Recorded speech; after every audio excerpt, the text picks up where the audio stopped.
జమ్మూ కాశ్మీర్లోని అనంతనాగ్ జిల్లాలో టూరిస్టులపై చేసిన దాడి అమానుషమని ప్రధానమంత్రి నరేంద్ర మోడీ పేర్కొన్నారు. దాడి జరిగిన వెంటనే సౌదీ అరేబియా పర్యటనను మధ్యలోనే నిలిపివేసి హుటాహుటిన భారత్ వచ్చారు. బుధవారం ఢిల్లీ ఎయిర్పోర్టులో దిగిన ప్రధాని మోడీ విమానాశ్రయంలోనే అత్యవసర సమావేశం నిర్వహించారు. విదేశాంగ మంత్రి ఎస్ జైశంకర్, జాతీయ భద్రతా సలహాదారు అజిత్ దోవల్, విదేశాంగ శాఖ కార్యదర్శి విక్రమ్ మిస్త్రీతో భేటీ అయ్యారు. పర్యాటకులపై జరిగిన దాడిని వారు వివరించగా ప్రధాని కోపోద్రిక్తుడయ్యాడని సమాచారం. ఈ రోజు ఉదయం 11 గంటలకు ప్రధాని అధ్యక్షతన భద్రతా వ్యవహారాల కేబినెట్ కమిటీ సమావేశం కానుంది.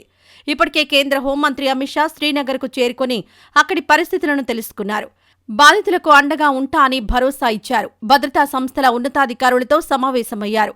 ఈ ఉదయం అధికారులతో కలిసి దాడి జరిగిన పహల్గాం ప్రాంతానికి వెళ్లి పరిశీలించనున్నారు. కాశ్మీర్లో మినీ స్విట్జర్లాండ్గా పేరొందిన పహల్గాం సమీప బైసరన్ లోయలో పర్యాటకులు ట్రెక్కింగ్కు వెళ్లారు. మంగళవారం 3 గంటల సమయంలో ఉగ్రవాదులు భీకర దాడికి పాల్పడ్డారు. పాయింట్ బ్లాంక్లో కాల్చి చంపారు. ఈ ఘటనలో ఇప్పటికే 30 మంది వరకు మరణించారు. మరో 20 మంది వరకు గాయపడ్డారు. చంపొద్దని వేడుకున్నా కూడా కర్కశంగా చంపారని బాధితులు చెబుతున్నారు. అంతేకాదు, చంపే ముందు వారు ముస్లింలా కాదా అని నిర్ధారించుకున్నట్లు, హిందువులని పూర్తిగా తెలిసిన తర్వాతే కాల్చినట్లు వారు చెబుతున్నారు. ఈ కాల్పుల అనంతరం ఉగ్రవాదులు అడవుల్లోకి పారిపోయారు.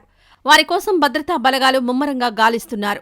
అయితే ఈ దాడులకు పాల్పడింది ద రెసిస్టెన్స్ ఫ్రంట్. దీన్ని టీఆర్ఎఫ్గా పిలుస్తున్నారు. ఈ సంస్థ 2019లోనే ఏర్పాటైంది. కాశ్మీర్ ప్రాంతంలో తన ఉనికి చాటుకోవడానికి ప్రయత్నిస్తున్నట్లు ఇంటెలిజెన్స్ తెలిపాయి. ఈ నేపథ్యంలో ప్రధాని ఏ నిర్ణయం తీసుకుంటారనేది కీలకంగా మారింది. గతంలో పుల్వామా దాడికి జరిగిన ప్రతిచర్య గురించి మాట్లాడుతున్నారు. అంతేకాదు, వీ వాంట్ రివెంజ్ అంటూ సోషల్ మీడియాలో పెద్ద ఎత్తున ట్రెండ్ చేస్తున్నారు. ఉగ్రదాడికి తగిన మోటో ఏంటో చెప్పలేదు. విశ్లేషకులు ఊహాగానాల ప్రకారం పాకిస్తాన్లో జరుగుతున్న అంతర్గత పోరును పక్కదారి పట్టించాలని ఈ దాడులకు పాల్పడి ఉంటారు.